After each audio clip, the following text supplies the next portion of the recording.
আজকে আমরা অত্যন্ত বিক্ষুব্ধ হয়ে রাজপথে নেমে আসতে বাধ্য হয়েছি।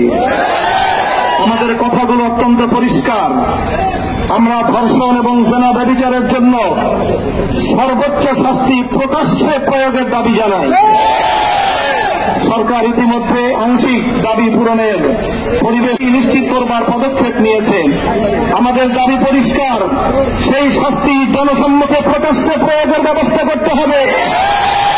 যেন একটা ধর্ষণের শাস্তি, একটা ব্যভিচারের শাস্তি দেখবার পর সমস্ত লম্পটদের বুকের মধ্যে ভয়ের কম্পন তৈরি হয়ে যায়। আমাদের স্পষ্ট আরেক দাবি হল, শুধুমাত্র ধর্ষণের কঠোর শাস্তির মাধ্যমে ধর্ষণ এবং ব্যভিচার বন্ধ করা যাবে না। এর যে উৎসমুখগুলো রয়েছে সেই উৎসমুখগুলো বন্ধ করতে হবে।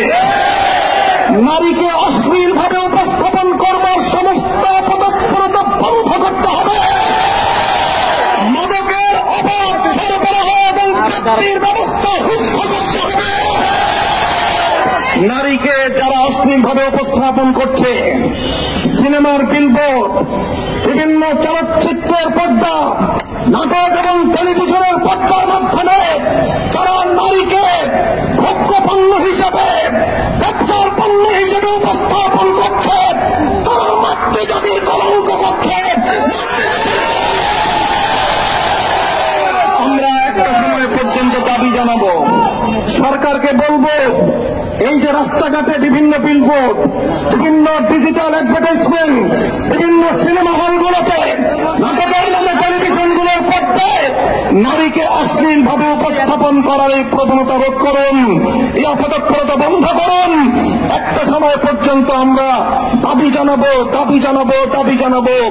যদি আমাদের শান্ত আন্দোলনের ভাষা বুঝতে সরকার ব্যর্থ হয়, তাহলে তাওহীদি জনতা এই অশ্লীলতা রাষ্ট্রগুলোকে নিজেদের হাতে আমরা ভেঙে খান।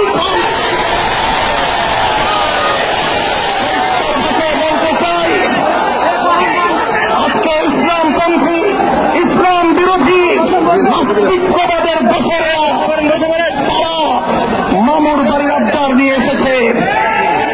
ওরা ধর্ষণ বন্ধ করতে চায় না।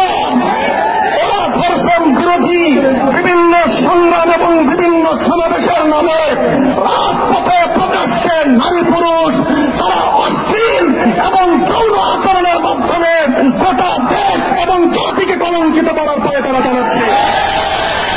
আরেকদিকে গোটা দেশে সিনেমা ব্যভিচার ধর্ষণের উস্কানি দেওয়ার জন্য অশ্লীলতার আখড়া সিনেমা হলগুলোকে উন্মুক্ত করে দেওয়া হচ্ছে।